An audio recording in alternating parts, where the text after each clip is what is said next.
श्री ओम नमः सिद्धेभ्य एष सुरासुर मणु सिन्धवन्दितं धोदघादिकं मलम् प्रणमामि वढ्ढमाणं तीर्थं धम्मस्य कातारम् शेषे पुण्यतीर्थहरे ससौ सिद्धे विशुद्ध भावे समणे अणान दंसन चरित तव वीर्यायारे ते सौवे समगम पतेगमेव पतेगम वन्दामि अवट्टन्ते अर्हन्ते मानुषे खेते किच्चारिहन्तारम् सिद्धाणं तरणं गणहराणम् अज्जावयवगाणम् साहूणं चैव संवेसिं तेसिं विशुद्धदंसं प्राणपहाणासमं समासेज्य ओवसंपयामि सम्मं जगतो निर्वाण संपत्ति। प्रवचन सार परमागम ज्ञान तत्व प्रज्ञापन महाधिकार गाथा 34 पृष्ठ 59। सुत्तम जीर्णोवदिष्ठम पोगलदव्वप्पगेहि वैणेहिं तम जानना हिराणम सुत्तस्य अजानना भणिया।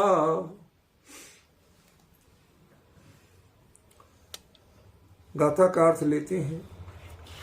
जिण अर्थात जिनेन्द्र परमात्मा तीर्थंकर देव के द्वारा उपदिष्टम जो उपदिष्ट हुआ है उसका नाम सुत्तम सूत्र है। एक परिभाषा हो गई, इस पर चर्चा अपनी पूरी हो चुकी थी।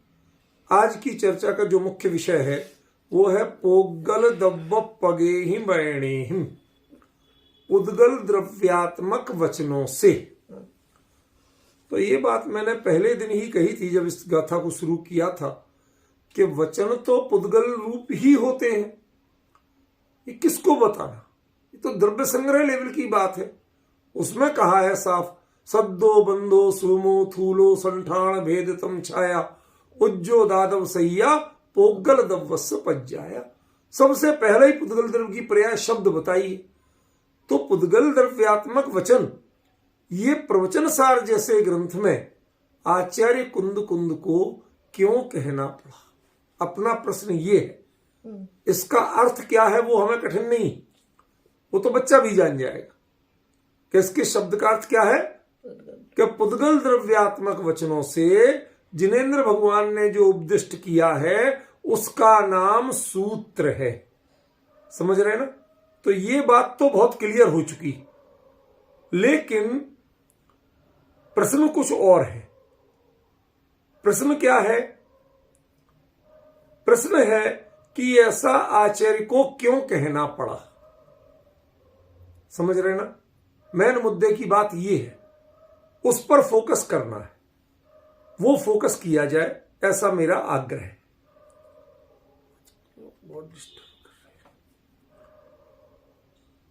तो फिर से मैं प्रश्न को क्लियर करता हूं कि जब शब्द का स्वरूप, वचन का स्वरूप उद्गल द्रव्यात्मक ही होता है, इसका कारण भी समझ लो क्यों होता है। क्यों? शब्द जो सुनाई देता है, जो आवाज होती है ना, वो हमेशा दो पुद्गलों के टकराने से होती है। जैसे मंदिर में घंटा बजता है, आवाज होती है कि नहीं होती? तो घंटा टंगा है, इससे आवाज होती है कि घंटा जब बजाया जाता है तब होती है। समझ गया ना? ऐसे ही हम जीभ, तालू, होंठ, ये जो कहीं ना कहीं जब टकराहट होती है, वायु का घर्षण होता है, तो ध्वनि पैदा होती है, आवाज पैदा होती है। ठीक है ना? और टकराहट कभी अमूर्त द्रव्यों में नहीं हो सकती। मूर्त ही टकराते हैं, मूर्त में आवाज होगी। अमूर्त आत्मा अनंतों सिद्ध बैठे हैं, एक दूसरे से बिल्कुल सटे हुए हैं, मिले हुए जैसे हैं, पर उनमें कोई आवाज नहीं होती। समझ गए? आवाज का साधन जो है वो पुद्गल का टकराना है, पुद्गल का पुद्गल से टकराना, तो आवाज होती है। ठीक है ना? तो जब आवाज होती पुद्गल के टकराने से है, और जो आवाज होती है वो भी पौद्गलिक है, और जो सुनाई देती है वो क्रिया वहां तक सारी, क्योंकि कान वो पुद्गल को ही जानता है, सुनता है। वो जो अमूर्त चीज है उसको कान स्पर्श तक नहीं कर सकता। समझ गया ना? तो कान से सुनाई जो देगा वो पौद्गलिक क्रिया होगी। ख्याल में? आवाज जो होती है वो पुद्गल के टकराने से होती है, और आवाज स्वयं पुद्गल रूप। तो जितने भी शब्द हैं, जितने भी वचन हैं, वो सब कैसे हैं? पौद्गलिक हैं। अब ये बात तो सामान्य स्तर की बात है।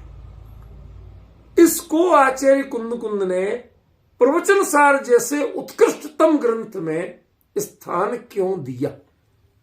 ये मेरा प्रश्न।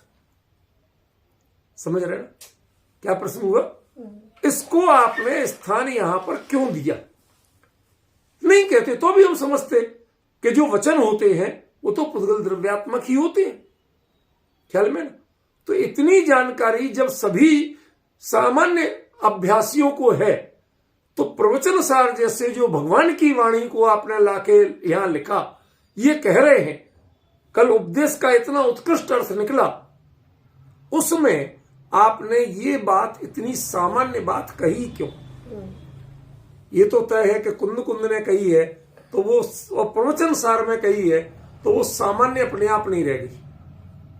लेकिन उसका विशेष अर्थ जब तक आप नहीं निकाल लेंगे तब तक शब्दार्थ तो सामान्य ही है। विशेष अर्थ निकालना पड़ेगा आपको। वो कैसे निकलेगा, वो क्या है विशेष अर्थ? यही आज का मुख्य विषय है। क्लियर हुआ सचिन? बात क्लियर हुई? समझ में आई? ठीक है ना? अब आते हैं इस पर कि थोड़ा सा बैक से देखें, उपदेश देने वाले कौन है?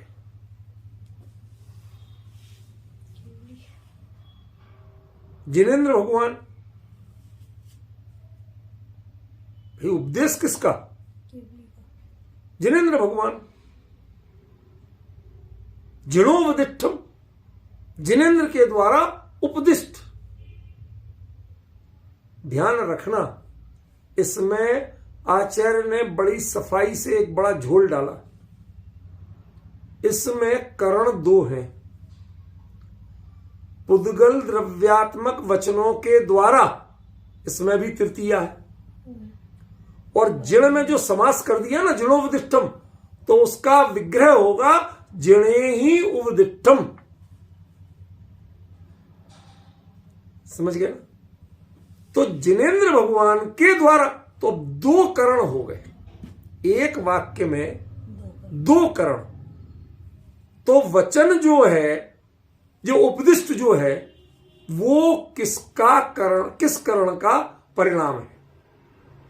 नहीं आया, थोड़ा व्याकरण की भाषा हो गई, आपको सरल भाषा में समझाता हूं, बिल्कुल सरल भाषा में। मैं हाथ से, पेन से लिखता हूं। बात, वाक्य समझ में आ रहा? मैं हाथ से, पेन से लिखता हूं। इसमें दो में से आ रहा है। दो करण हो रहे हैं कि नहीं हो रहे हैं? तो अब ये बताओ कि आप हाथ से लिखते हो या पेन से लिखते हो? पेन से। अब डिफरेंस समझ में आ रहा कि नहीं आ रहा बात का?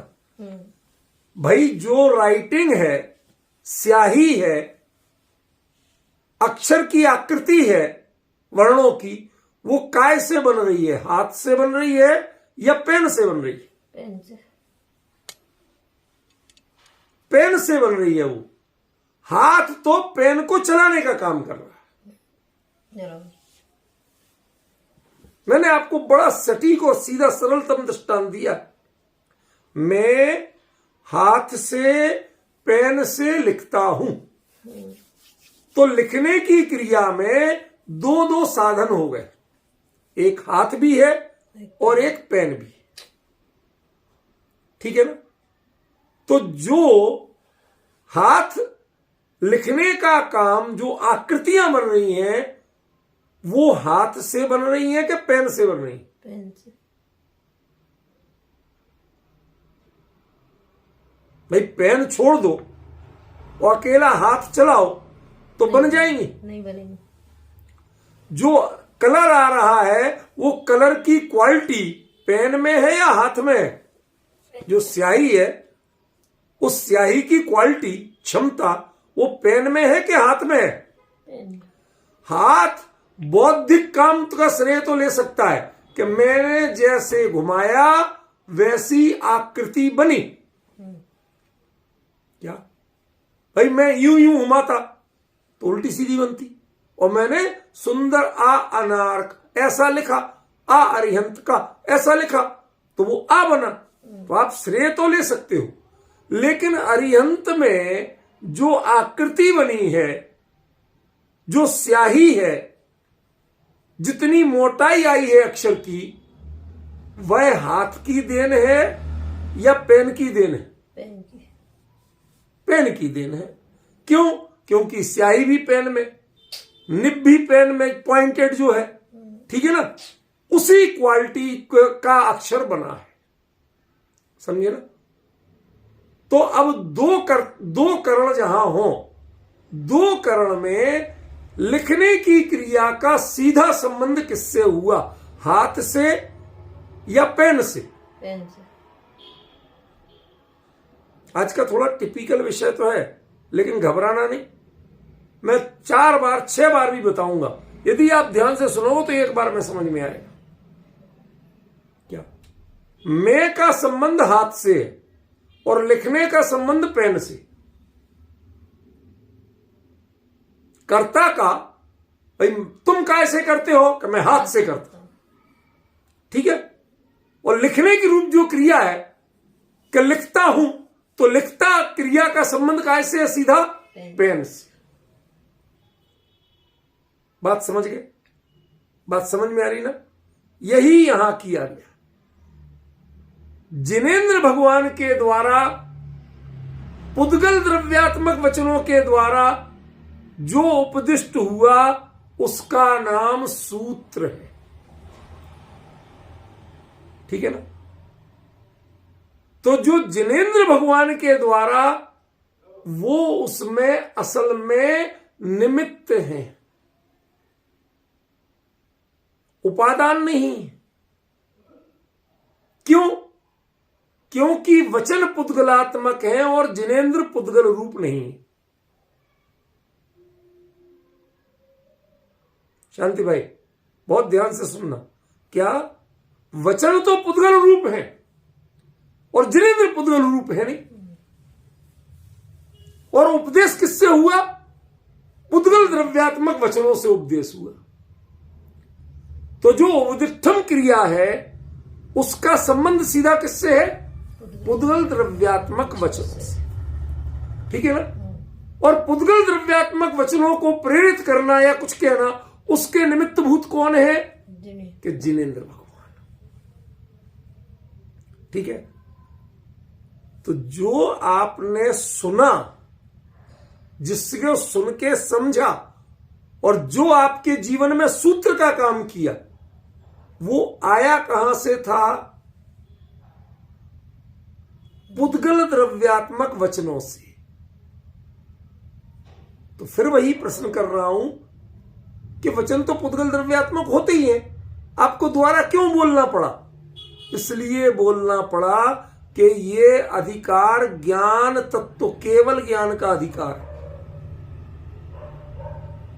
समझ गए? तो दिव्य ध्वनि केवल ज्ञान से होती है क्या पुद्गल द्रव्यात्मक वचनों से होती है? दिव्य ध्वनि पुद्गल द्रव्यात्मक जो ध्वनि रूप परिणमित हो रहे हैं वो पुद्गल द्रव्यात्मक वचन है, केवल ज्ञान ध्वनि रूप परिणमित नहीं हो रहा। यह परिणमति सकर्ता, ये तो आपने सुना है ना शांति भाई। समयसार जी में अमृतचंद्र आचार्य देव का कलश है। यह परिणमति सकर्ता या परिणामा भवेतु तत् कर्म, या परिणति क्रिया सा। ये 3 परिभाषाएं अमरचंद्राचार्य देव ने समयसार ग्रंथ में दी। दी। जो उस कार्य रूप में स्वयं परिणमता है वो करता है, ठीक है ना। तो पुद्गल द्रव्यात्मक वचन के रूप में जिनेन्द्र परिणमते हैं कि पौद्गलिक वर्गणाएं परिणमती हैं? पौद्गलिक वर्गणा। जिनेन्द्र नहीं परिणमते हैं, वो वीतरागी हैं। पुद्गल कर्म, अघातिया कर्म, तीर्थंकर नाम कर्म, वो भी क्या है? पुद्गल। उसका उदय आया और उसके कारण अन्य पौद्गलिक वर्गणाएं जो हैं वो वचन के रूप में परिणमित हुई। समझिए, भगवान परिणमित नहीं हुए। इसका मतलब जो शब्द है, जो वचन है, जो दिव्य ध्वनि से आपको मिल रहा है, केवल ज्ञान, वह केवल ज्ञान के कारण तो मिल रहा है, लेकिन वह केवल ज्ञान नहीं है, वह केवल ज्ञान का फंक्शन नहीं। थोड़ा सब्र रखना, मैं खुलासा करूंगा, मैं धीरे धीरे कर पाता हूं। फाइनल निष्कर्ष एकदम दे दूं, आप लिंक नहीं बिठा पाओगे, इसलिए मैं थोड़ा धीरे धीरे चलता हूं। फिर से मैं बोल रहा हूं, जिनेन्द्र भगवान चेतन तत्व हैं और परम वीतरागी है। वीतरागता में उपदेश का कार्य होता नहीं है। जब वीतरागी है तो उपदेश क्यों देंगे? क्यों देंगे? क्यों बोलूं मैं? यदि मुझे राग है तो आपसे बात कर रहा हूं, राग नहीं हो तो मैं क्यों करूंगा? मुझे क्या लेना देना? क्या प्रयोजन है आपसे? क्या चाहिए? तो भगवान यदि वीतरागी हैं और केवल ज्ञान वीतराग होने पर होता है, उसके बिना होता ही नहीं है। कैवल्य का स्वरूप ही है कि जो पर के अस्तित्व को स्वीकार नहीं करता उसका नाम कैवल्य है। मैंने अपनी ओर से पर को जानने का कोई प्रयास नहीं करता, उसका नाम कैवल्य है। तो यदि उसका नाम कैवल्य है तो उस कैवल्य के धनी वीतरागी अनंत परमात्मा तीर्थंकर देव वो वचन की क्रिया क्यों करेंगे? होती है, ये सही है, लेकिन उसका मेन सोर्स क्या है? उसका मेन सोर्स तीर्थंकर नाम कर्म नाम की कारमाण वर्गणा की प्रकृति है, जो पुद्गलमय है, चेतनमय नहीं है। वो ख्याल में है? उसका और चेतन का निमित्त नैमित्तिक संबंध तो कहा गया, लेकिन उपादान उपादेय संबंध नहीं कहा। ख्याल में है? तो वो निमित्त, उन्होंने पहले ऐसी भावना भाई थी कि सभी जीव इस तत्व ज्ञान को समझें, वधा आत्मा परमात्मा थाओ, कोई पण दुखी ना रहे, कोई पण संसार में ना रहे। शांति भाई, गुरुदेव बारंबार ये वाक्य बोलते थे, और खरेखर असल में तीर्थंकर प्रकृति के बंधने के कारणभूत वाक्य। ऐसी भावना मात्र उस जीव को होती है जिसके तीर्थंकर प्रकृति बंधना हो। और ये बात वो दुनिया को सुनाने के लिए नहीं बोलते थे, कि सहज निकलती थी। ख्याल में है ना? तो ऐसे भावों से वो प्रकृति बंधी थी। तो जैसे भावों से बंधी थी, जब वो उदय में आएगी तो वही काम करेगी, समझाने का काम करेगी। समझ में? तो वो पौद्गलिक वर्ग वचन रूप परिणमित होती है। तो ये पौद्गलिक वचन रूप जो परिणमित होती है, जिसको आपने भगवान के पास में बैठ के सुना, समझा, और वो आपके जीवन में सूत्र बना, तो क्या केवल ज्ञान का फंक्शन है ये? तो दिव्य ध्वनि केवल ज्ञान का फंक्शन नहीं। एक बात, जो तुम्हें कान में सुनाई पड़ा वो केवल ज्ञान का फंक्शन नहीं है, और जो तुम्हें सूत्र बना वो तुम्हारे अपने ज्ञान के प्रभाव से बना, वो केवल ज्ञान का कार्य नहीं है कि तुम्हें समझाए। ये जो वाक्य दिया ना शांति भाई, ये केवल ज्ञान का स्वरूप बताने के लिए दिया है। केवली सब कुछ जानते हैं, लेकिन दुनिया को सुनाने और समझाने का ठेका नहीं लेते, कोई प्रयास नहीं करते। समझ गए? केवल ज्ञान जानने का काम तो करता है लोकालोक को, लेकिन वह अपने परिणति में जो झलक रहा है उनको जानने का काम करता है, पर की ओर आंख उठा के नहीं देखता। जब पर की ओर आंख उठा के नहीं देखता तो किसी को समझाने का भाव उसे कैसे आएगा? समझ में आया? तो फिर उपदेश कैसे होता है, दिव्य ध्वनि कैसे होती है? ये जो केवल ज्ञान को समझाने वाले सूत्र हमें मिले, ये कहां से आए? यदि आज समझ सके विषय तो शांति भाई जी, आज मैं आपको मानूंगा कि यहां एक्यूरेट पकड़ा। अभी तक तो आपके चेहरे पे कोई भाव नहीं है कि आपने पकड़ा हो, बुरा मत मानना, मैं थोड़ा स्पष्ट बोल देता हूं, क्योंकि जो ही समझ में आता है चेहरे पे परिणाम बदल जाते हैं, एक्सप्रेशंस बदल जाते हैं। जो पुद्गल द्रव्यात्मक वचन के द्वारा जिनेंद्र भगवान के द्वारा उपदेश दिया गया उसका नाम सूत्र है। तो ये सूत्र जो आपने, शब्दात्मक जो सूत्र है, वचनात्मक जो सूत्र है, इनका कर्ता कौन है? इन रूप में परिणमित कौन हो रहा है? कि पुद्गल द्रव्य परिणमित हो रहा है, इसमें केवल ज्ञान परिणमित नहीं हो रहा।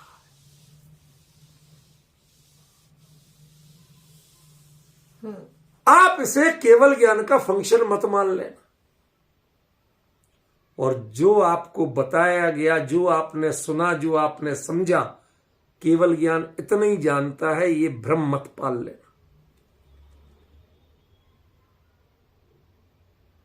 नहीं आया समझ? कोई व्यक्ति शांति भाई के पास गया,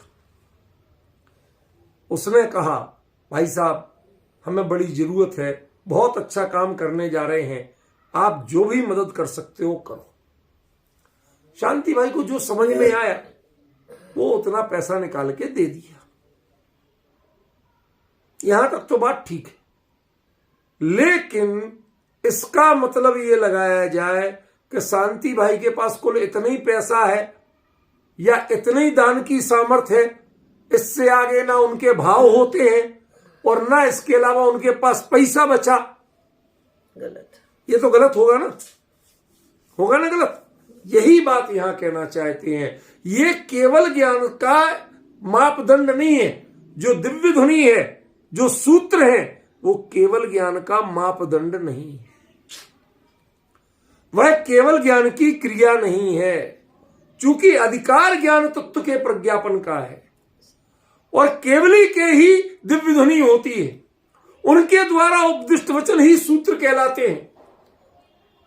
तो आप कहीं सूत्रों को केवल ज्ञान का फंक्शन नहीं मान लें।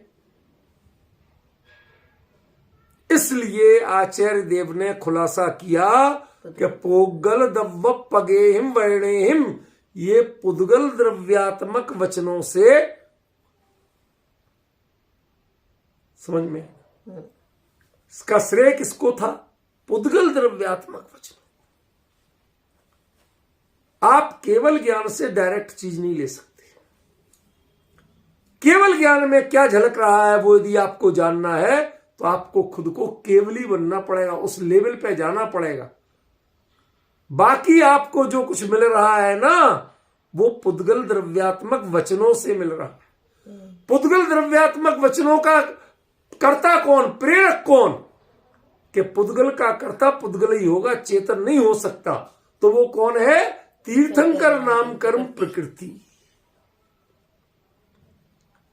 केवली उसके कर्ता नहीं हो सकते। समझ में आया? उसकी और आपकी कुंडली मैच करती है। सूत्र, पुद्गल द्रव्यात्मक सूत्र जो बने हैं, उनकी कुंडली किससे मैच करती है? तीर्थंकर नामकरण प्रकृति से मैच करती है। क्यों? वो भी पुद्गल है, तुम भी पुद्गल। समझ में? उसमें ऐसी योग्यता है कि जिसके उदय में ऐसे वचन करें, और तुम में ऐसे पुद्गल में परिणमन की योग्यता थी कि उसका निमित्त पाकर तुम परिणमो। ये फंक्शन केवल ज्ञान का नहीं है। दिव्य ध्वनि केवल ज्ञान का फंक्शन नहीं है।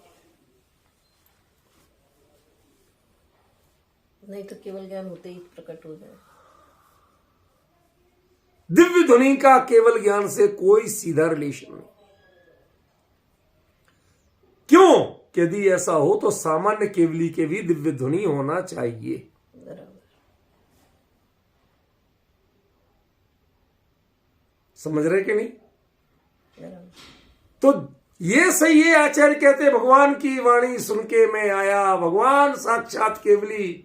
गुरुदेव कहते थे सीमंदर परमात्मा पूरब विदेह विराजे छे, 5 से धनुषनी काया छे, कोट पूर्वनी आयु छे। ये जो भाव विभोर होके बोलते थे शांति भाई, उसके पीछे भाव क्या था?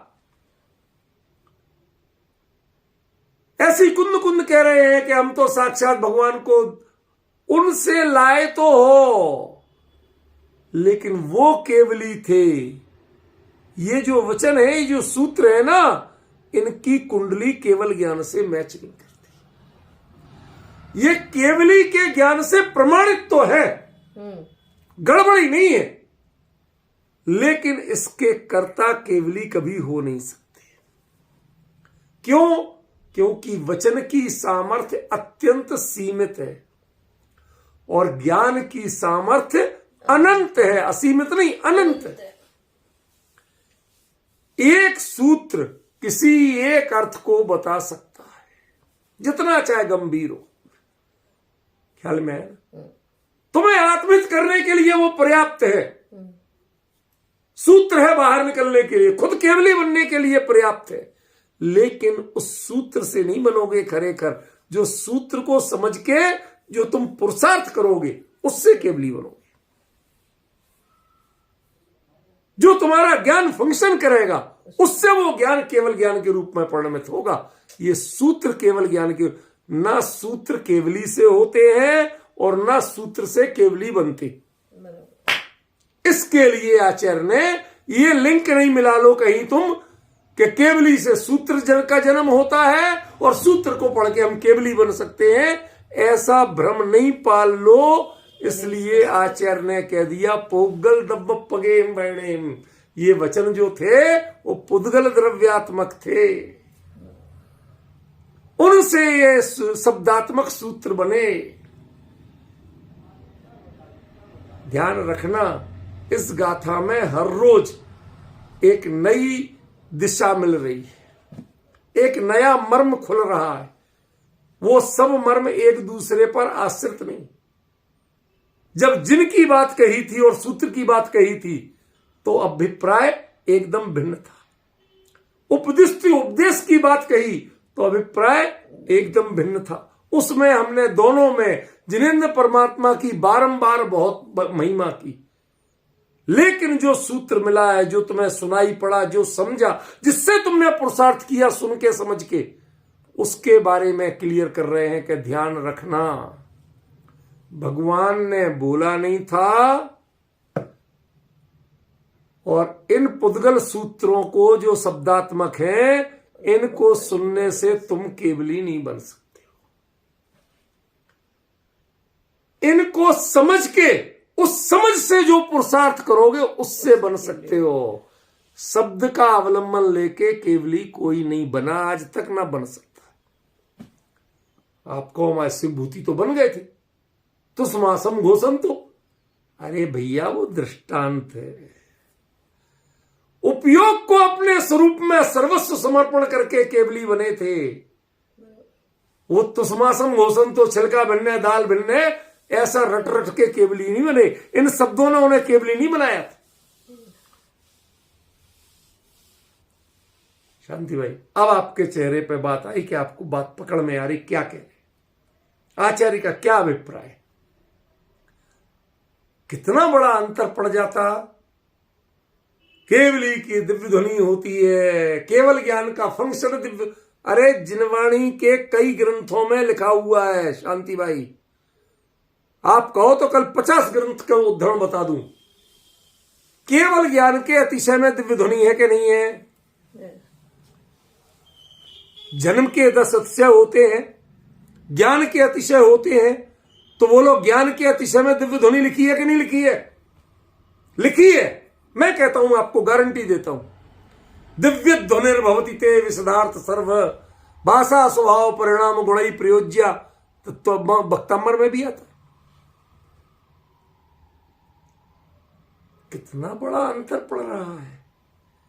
ये सब चीजें आपको क्या सिखा रही हैं कि भगवान केवल ज्ञान के कारण उपदेश देते हैं, उनके दिव्य ध्वनि होती है। आपको दिव्य ध्वनि केवल ज्ञान का फंक्शन नजर आ रही है, लेकिन ये केवल ज्ञान का फंक्शन नहीं है। केवल ज्ञान किसी सूत्र में सिमट के नहीं आ सकता। केवल ज्ञान से सूत्र की प्रामाणिकता है। प्रामाणिकता होना अलग चीज है, और केवल ज्ञान सूत्र को बनाता है, ये कहना अलग चीज है। आपके प्रोडक्ट को ISI मार्क मिलता है जिस ऑफिस से, वो ऑफिस ISI मार्क ही देता है, प्रामाणिकता देता है, वो उस प्रोडक्ट को बनाता नहीं। कि बनाता है? जिन वचनों से सूत्र की प्रामाणिकता होती है, लेकिन जिन वचन सूत्र को पुद्गल द्रव्यात्मक वचन रूप सूत्र को बनाते नहीं। केवल ज्ञान से सूत्र की प्रामाणिकता है, लेकिन केवल ज्ञान सूत्र का कर्ता नहीं। अब आप कहो अस्य मूल ग्रंथ कर्तारा श्री सर्वज्ञ देवा, बताइए मंगलाचरण में पहले परिपाटी सुनी है कि नहीं सुनी है? अस्य मूल ग्रंथ कर्तारा, कर्तारा। हमें आदत पड़ गई थी ग्रंथ को, सूत्र को भगवान का केवल ज्ञान का कार्य माने की आदत पड़ गई थी। कुंद कुंद ने एक झटके में सारे आपकी मिथ्या मान्यता का निराकरण कर दिया। समझ रहे आप? एक झटके में कर दिया। ये शब्द जो है, वचन जो है, पुद्गल द्रव्यात्मक है, और केवल ज्ञान चेतन द्रव्यात्मक है। दो एक दूसरे के कर्ता हो कैसे सकते?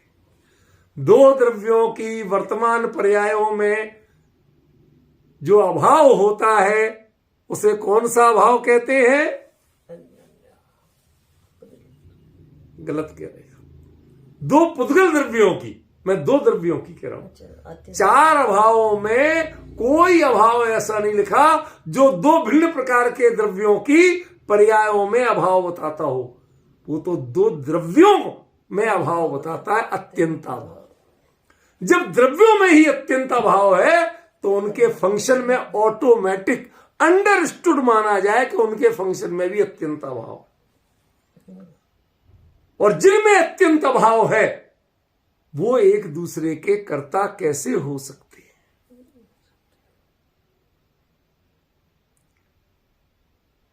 दो दिन की चर्चा में जिन सूत्र की जितनी महिमा आई थी, आज आपके उस भावावेश को आचार्य कुंद कुंद ने एकदम ठंडा पानी डाल के शांत कर दिया।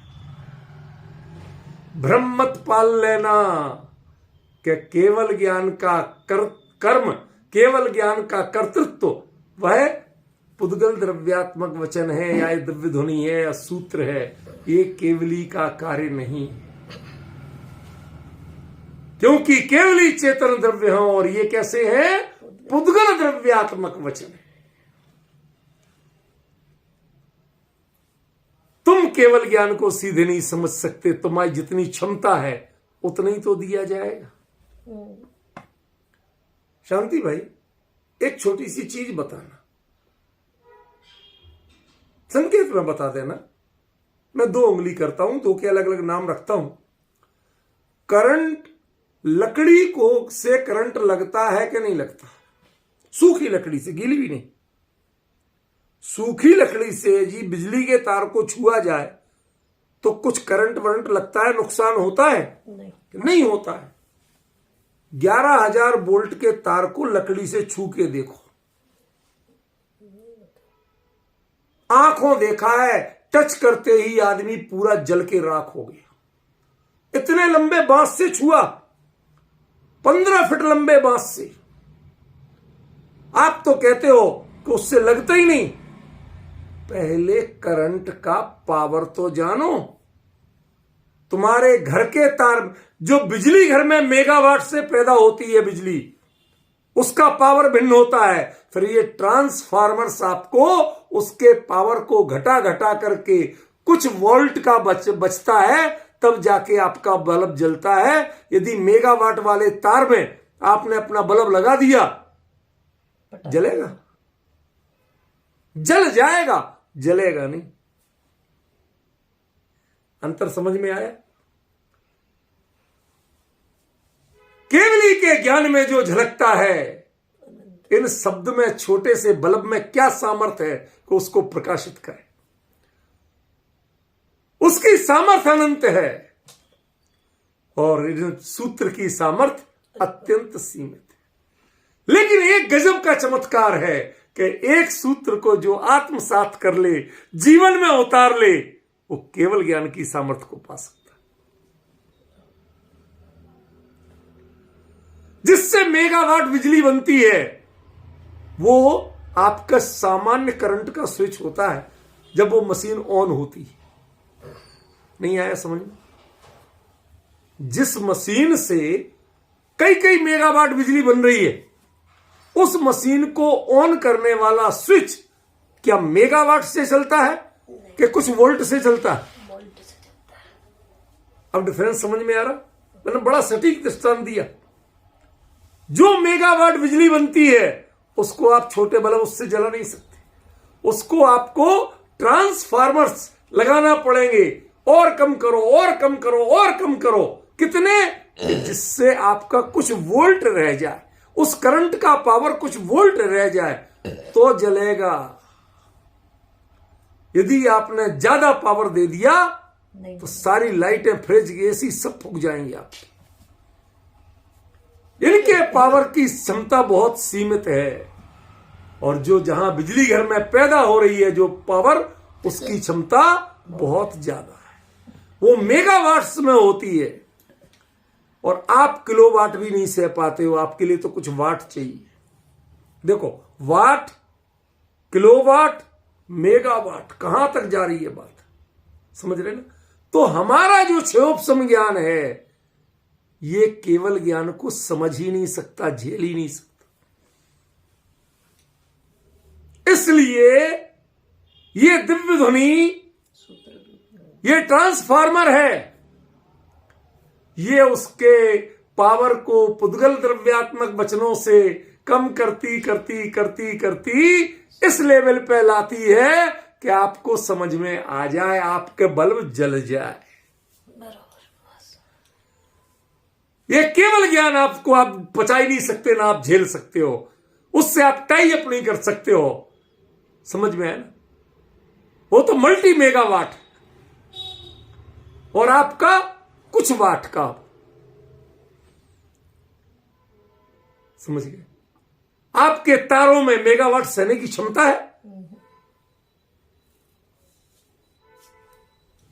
आपकी जितनी थाई होती है, ऐसे ऐसे तार, इतने मोटे मोटे तार लटके होते हैं ऊपर, जिनमें वो मेगावाट का करंट दौड़ता है। समझ गए ना? High tension, high voltage wire, वो इन प्लास्टिक के कवर वाले वायरों में दम नहीं है। प्लास्टिक के कवर वाले वायर लगा दिए तो टच करते ही भड़ाक से फूक जाएंगे, जल जाएंगे। समझिए? कोई पर का आश्रय नहीं चाहिए, उसमें डायरेक्ट उसमें करंट दौड़ता है, उसकी क्षमता चाहिए। ऐसे ही केवल ज्ञान की जो परिणति है, उसकी क्षमता अनंत है। वो जो भगवान ने जाना, उस विषय को आप भव्य जीवों के कल्याण के लिए पहुंचाने के लिए भगवान तो प्रयास नहीं करते, लेकिन कुछ योगानुयोग बनता है कि उसी समय तीर्थंकर प्रकृति का उदय आता है, उससे दिव्य ध्वनि रूप वचन खिरते हैं। वो दिव्य ध्वनि का ट्रांसफार्मर उस पावर को कहां तक ले आता है? छाया ज्ञान को क्षोभसम ज्ञान के लेवल पे ले आता है, मेगावाट को कुछ वाट लेवल पे ले आता है, कई हजार मेगावाट के पावर को कहां तक ले आया? कुछ वाट लेवल पे। समझ रहे आप? मेरे ख्याल से मैं दृष्टांत, अब जितना जिसको इतनी सामान्य साइंस की भी समझ नहीं है, भाई साहब मैं क्या करूं, कहां से दृष्टांत लाऊं, जो समझ में आता है सो समझाता हूं। नहीं आ जाएगा, सब ठीक है। ख्याल में वैसे बहुत सरल दे रहा हूं मैं, कोई कठिन नहीं दे रहा हूं, इतनी जनरल नॉलेज सबको है। तो केवल ज्ञान, हम गए भगवान के पास के भगवान हमारे लिए मेरा कल्याण बताओ, जैसे आप सिद्ध होने के मार्ग पे हैं, जैसे आपने आत्महित किया, जैसे आपने कैवल्य की प्राप्ति की, हमें भी वो मार्ग बताओ। उसी समय तीर्थंकर प्रकृति ने एक व्यवस्था बनाई, वचन निकले। वो वचन कैसे थे?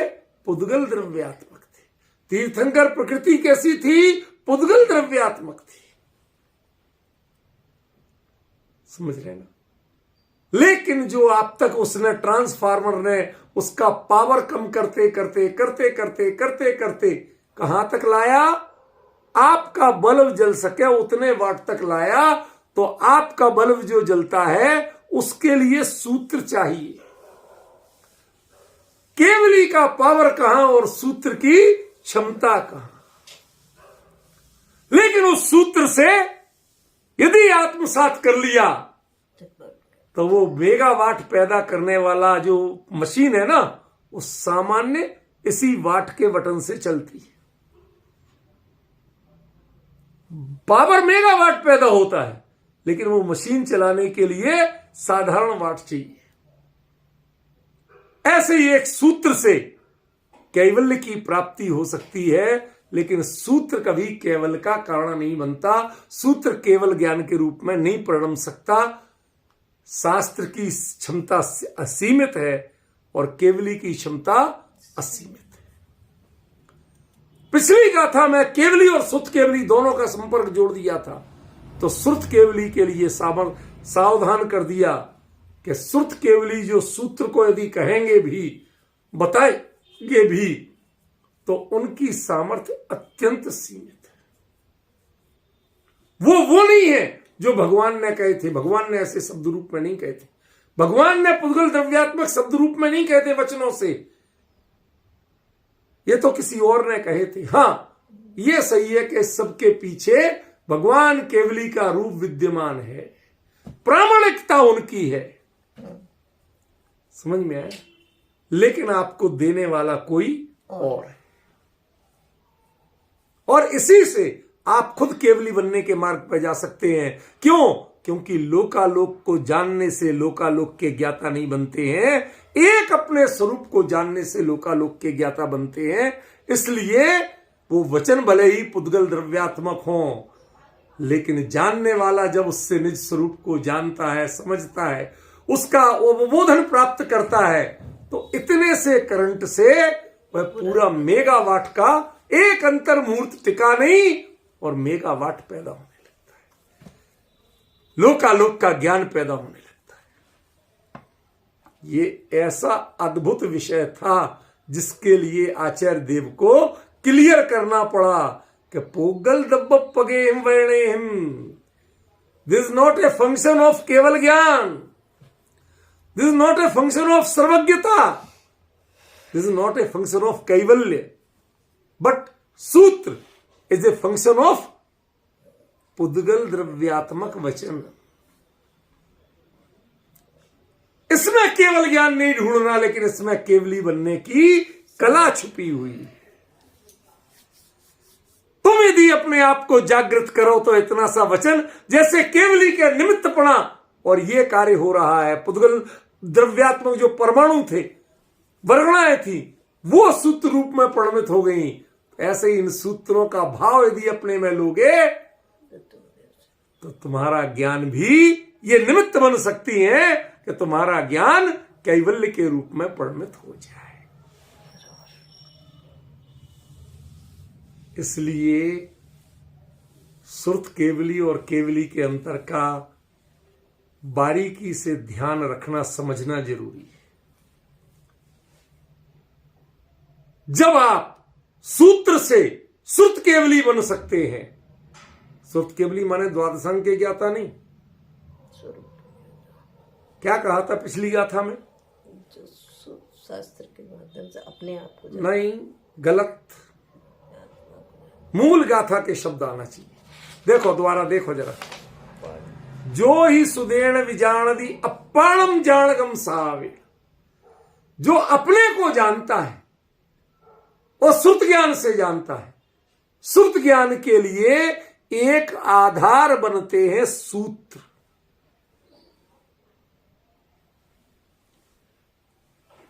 श्रुत का एक अर्थ यह भी है सुना हुआ। तो भगवान के वचन हमने साक्षात सुने, जो सुने वो सूत्र हुए। समझ गए ना? उससे जो अपने को जानता है, सूत्र से जिसने अपने को जान लिया वो श्रुत केवली है। और जिसने अपने को इतना निर्मल जान लिया कि उपयोग बाहर ही नहीं आए, वहीं जाके रह गया, तो अगले क्षण में वो केवली है। ये सूत्र, जब तक आप सूत्र से जान रहे तो श्रुत केवली बनोगे, और जब स्वभाव में रम जाओगे तो केवली बनोगे। सूत्र से जिस स्वभाव को जाना तो श्रुत केवली, और सूत्र को भूल के स्वभाव में रह गए तो केवली। ये अंतर समझाना था आचार्य देव को। इसलिए यहां कहा पोगल दव्व पगेहिम वर्णेहिम, ये जो सूत्र हैं और केवल ज्ञान है, इनकी मैचिंग मत कर लेना। केवल ज्ञान की उपमा, केवल ज्ञान का परिचय केवल ज्ञान से ही हो सकता है, कैवल्य से ही हो सकता है, केवली से ही हो सकता है। उनकी उपमा किसी दूसरे से नहीं हो सकती। भौतिक चीजों के लिए, मोहात्मक चीजों के लिए उपमाएं मिलती हैं। जो अलौकिक होती हैं या भौतिक होती हैं, उनके लिए कोई उपमा नहीं होती। सीता का मुंह चंद्रमा के समान है, हमने बहुत सुना है उपमा अलंकार में। ये मुंह भी जड़ है और चंद्रमा भी जड़ है। चेतन के लिए कोई जगत में उपमा दूसरी नहीं, अमूर्तिक के लिए कोई दूसरी उपमा नहीं है, और अमूर्तिक चेतन के लिए तो है ही नहीं। तीन बातें हो गई।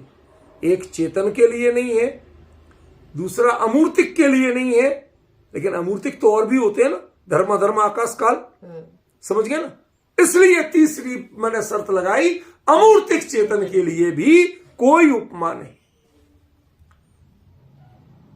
जब इनकी कोई उपमा ही नहीं है तो जो पुद्गल द्रव्यात्मक वचन से निर्मित जो सूत्र है, वो सूत्र उसकी उपमा कैसे बन सकता है, वह उसे कैसे समझा सकता है? खरेखर समझता तो ज्ञान है, सूत्र भी ज्ञान का आधार नहीं। ये बहुत गजब का विषय है, बहुत गजब का विषय है। इसके बाद जो आएगा जानना ही राणम, ये एक इतना अद्भुत विषय है कि पूरी जिनवाणी में कहीं नहीं मिलता। ज्ञप्ति को ज्ञान का फल कहा गया है, ज्ञप्ति को ज्ञान नहीं कहा गया। भाई ज्ञान पहले होगा तब ज्ञप्ति होगी, समझ रहे हैं ना? लेकिन यहां कह रहे हैं ज्ञप्ति जो है उसका नाम ज्ञान है। यह चर्चा कल चलेगी, आज नहीं चल रही। मैं तो बता रहा हूं कि एक गाथा में कितने रहस्य भरे हैं आचार्य देव ने, क्या हम पहचान पाए थे? हम तो जरा में फटाफट अर्थ करके आगे बढ़ जाते हैं। सुत्तम जिणोपदिष्टम, जिनेन्द्र भगवान ने जो कहा उसका नाम सूत्र है। वो पुद्गल द्रव्यात्मक वचनों से निर्मित होते हैं, उनको जानने का नाम ही ज्ञान है। अरे जानने का कि ज्ञप्ति का नाम, ये कई जो फल है। एक बात बताइए, गेहूं फसल का नाम खेती है कि खेती से फसल होती है? फसल का नाम। मैं एक आपसे प्रश्न कर रहा हूं, फसल का नाम खेती है कि खेती करने से फसल होती है? फसल का नाम। फसल का नाम खेती नहीं है। खेती तो वह प्रक्रिया है जिसके नतीजे में आपको फसल मिलती है। लेकिन यहां आचार्य देव घुमा के बात कर रहे हैं, फसल का नाम खेती है। अरे खेती से फसल मिलती है, ये तो हमने बहुत पढ़ा था। आप कह रहे फसल का नाम खेती है, ऐसी उल्टी गंगा क्यों बहा रहे? इसका उत्तर तो कल मिलेगा। आज तो यहां समझो कि इस सारी बात का सूत्र क्या है। केवल ज्ञान और दिव्य ध्वनि और हमारे समझ में आने वाले सूत्र और उसके आधार पर होने वाले पुरुषार्थ से उत्पन्न होने वाला केवल ज्ञान, ये जो साइकिल है, इस साइकिल का अर्थ समझो इस गाथा से। जो तुम्हें सुनाई दे रहा है वो पुद्गल द्रव्यात्मक वचन है, वो केवली नहीं है, वो केवल ज्ञान नहीं है। पुद्गल द्रव्यात्मक वचन तुम सुन रहे हो क्योंकि कान को केवल ज्ञान को पकड़ने की सामर्थ्य नहीं। कान जो तुम्हें सुनाता है ना, वो पुद्गल द्रव्यात्मक वचन सुनाता है। दिव्य ध्वनि जितनी चाहे महान हो, लेकिन उसकी महानता शब्दों तक सीमित है, और शब्द का स्वरूप पौद्गलिक है, वह चेतन नहीं है। जबकि केवल ज्ञान का स्वरूप चेतन है, पौद्गलिक नहीं।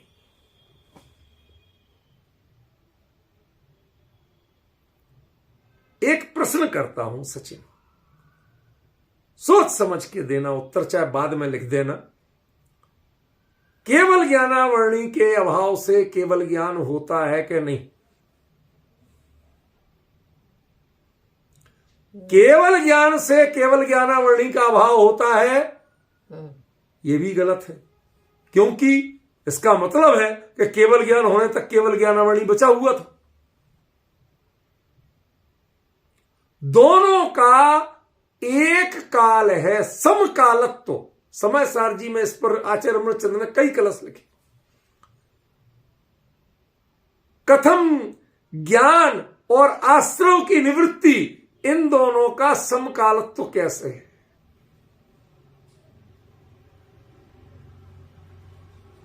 ऐसा नहीं है एक एक गाथा, सारी चीजें दिमाग में बिल्कुल ऐसी रील की तरह चल रही। अमृतचंद्र आचार्य की उत्थानिका है उस गाथा की, पढ़ना जरा समय सर। कथम ज्ञानाश्रव निवृत्त्यो समकालत्वमिति चेत, ज्ञान की प्राप्ति और आश्रव की निवृत्ति, इनका एक काल कैसे हो सकता है? कौन पहले और कौन बाद में? यदि हम ये कह दें कि केवल ज्ञानावरणी का अभाव पहले होता है, बाद में केवल ज्ञान होता है, तो भी गलत है। क्यों? क्योंकि अभाव पहले हो गया और केवल ज्ञान बाद में हुआ, तो जो अभाव रूप कार्य कारण था उसने तो कार्य किया ही नहीं। फिर कार्य किससे हुआ? भाई जो मैं कार्य कारण करूं उसका फल उसी समय आना चाहिए ना। मैं स्विच अभी जलाऊं और लाइट कल जले तो समझ में आएगा कि स्विच जलाने से लाइट जली? सोचना जरा। इसके उत्तर में मैं अगली बात का उत्तर छुपा हुआ है। तम जानना ही राणम, ये इसमें छुपा हुआ है रहस्य जो मैं कह रहा हूं। केवल ज्ञानावरणी के अभाव से केवल ज्ञान होता है क्या?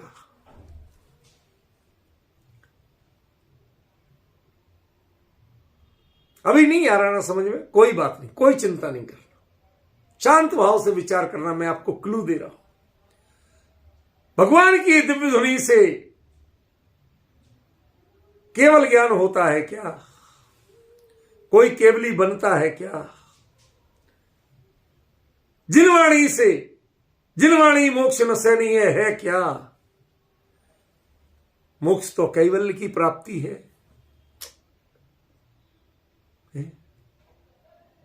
अब इतनी सारी दुविधाओं में जो उलझ रहे हो ना, इन सबका उत्तर तो एक वाक्य में हो गया, पोगल दब पगे मैणे। ये केवली का फंक्शन नहीं और इससे केवल ज्ञान होता नहीं। ये सही है कि दिव्य धुनी जैसा अद्भुत जो लोकोत्तर वचन है वो केवली के सानिध्य के बिना नहीं होते, केवली के अतिशय पूर्ण के बिना नहीं होते। यहां तक सही है। वो तीर्थंकर प्रकृति बंधी थी, वो केवल ज्ञान पर होने पर ही उदय में आती है, उसके पहले उदय में नहीं आती। समझ में आया? ऐसा नहीं कि किसी जीव को केवल ज्ञान हो और मेरे तीर्थंकर प्रकृति हो, ऐसा भी नहीं। उसी जीव को, यहां तक का तो जो योगानुयोग निमित्त नैमित्तिक संबंध है उसको मैं स्वीकार करता हूं, लेकिन इसका अर्थ ये करो कि इससे केवल ज्ञान से दिव्य ध्वनि होती है, केवल ज्ञान से सूत्र की रचना होती है। क्यों?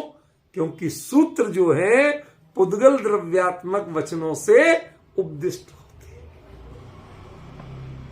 समझ रहे? और इसी का अर्थ समझ में आएगा तो अगली बात समझ में आएगी कि तम जानना ही लालम, उसकी ज्ञप्ति ही ज्ञान है। उसका जानना ज्ञान नहीं है, ज्ञप्ति ज्ञान है। या जानना का अर्थ जानना नहीं है हिंदी वाला, ये हिंदी के नाकोड़ा नहीं हुआ है।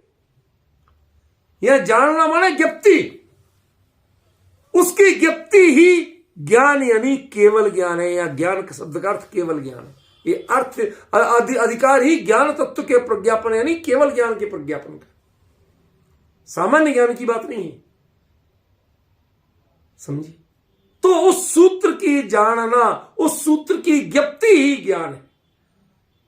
उस सूत्र को क्षोभसम से जानना ज्ञान नहीं है, उस सूत्र को याद करना ज्ञान नहीं है, उस सूत्र को लिखना ज्ञान नहीं है, उस सूत्र को बोलना ज्ञान नहीं है, उस सूत्र को सुनना और सुनाना ज्ञान नहीं है, उस सूत्र की ज्ञप्ति ज्ञान।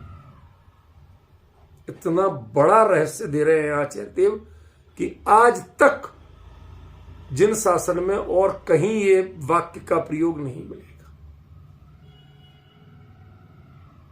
कल आप मंत्र मुग्ध होंगे जब इसकी चर्चा चलेगी, रोम रोम पुलकित हो जाएगा कि क्या कह दिया आचार्य देव।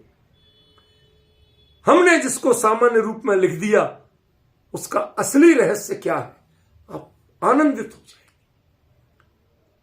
इसलिए पहले आज की चर्चा को कंक्लूज कर दीजिए, उसका निष्कर्ष समझ लीजिए कि आचार्य साफ कह रहे कि ये सूत्र कैसे हैं, उद्गल द्रव्यात्मक वचनों से बने हैं। इसलिए ना ये केवली का फंक्शन हो कार्य हो सकते हैं और ना इनसे केवली बन सकते।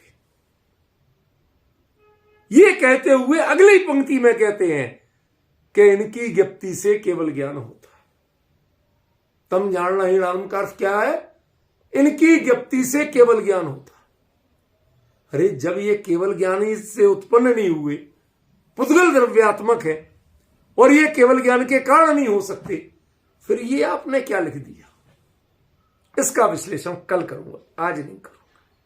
लेकिन ये समझ लो, इस गाथा में केवली, केवल ज्ञान, दिव्य ध्वनि, समोसरण, इन सब के अनेकों प्रश्नों के ऐसे उत्तर हैं जो जिनवाणी में कहीं लिखे नहीं मिलते। ये जीवंत हैं, ये कुंद कुंद उनके आई विटनेस थे, चश्मदीद गवाए थे और वो वर्णन उन्होंने किया है। ये कहीं का रटा रटाया वर्णन नहीं है, ये आंखों देखा हाल है। कल उसका आंखों देखा हाल दिखाया जाएगा। आज समय हो।